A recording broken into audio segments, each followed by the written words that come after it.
মঈনুদ্দিন চিশতি সত্য পীর, খাঁটি পীর, আল্লাহর ওলি, পৃথিবী বিখ্যাত ওলি। আর বন্ড কবর পূজারি, মাজার পূজারি, বন্ড সুন্নিদের খাজা বাবা ইনি নন, তিনি হইলেন যিনি সব কিছু দেওয়ার মালিক। মুসলমানের আকীদা বিশ্বাস খাজা বাবা সব কিছু দেওয়ার মালিক নয়, সব কিছু দেওয়ার মালিক একমাত্র আল্লাহ। সুতরাং সব কিছু দেওয়ার মালিক নামের কোনো খাজা বাবার অস্তিত্ব দুনিয়াতে নাই। এমন খাজা বাবা অবশ্যই ভুয়া ভুয়া। চিনার দরকার ওলিয়া উলিয়া কাকে বলে। এই আলোচনাটাও সমাজে হয় না।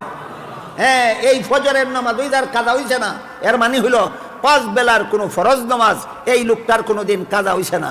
এখন বলেন, যেই ফিরের মুরিদের ওই জীবনে কোনো দিন ফরজ নামাজ কাজা হইছে না, এই ফিরটা কত বড় বেনামাজি ছিল না। অত্যন্ত শক্তিশালী নামাজি ছিলেন হযরত শাহজালাল। শাহজালাল অত্যন্ত শক্তিশালী নামাজি ছিলেন, যার পরশে 360 আউলিয়ার আত্মা পবিত্র হয়ে গিয়েছিল। এই শাহজালালের মাজারে প্রতি বৎসরে বৎসরে উরুস হয় না? নমাজির দল গিয়া জুট বান্ধে না বেনামাজি? পর্দাওয়ালারা না বেপর্দাওয়ালা? শুধু পুরুষ যায় না নারীও যায়?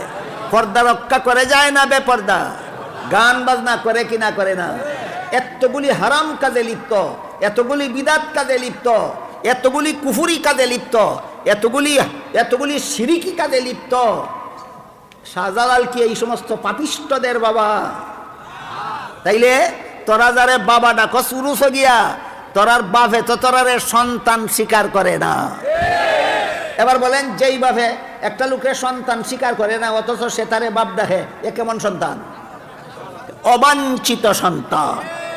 যে সমস্ত বেনামাজিরা শাহজালাল রে বাবা কয়, এরা শাহজালালের অবাঞ্ছিত সন্তান। যে সমস্ত বেপরদারা শাহজালাল রে বাবা কয়, এরা শাহজালালের অবাঞ্ছিত সন্তান। যে সমস্ত মদখুর গাঞ্জাখুর, যে সমস্ত গান বাজনায় লিপ্ত, যে সমস্ত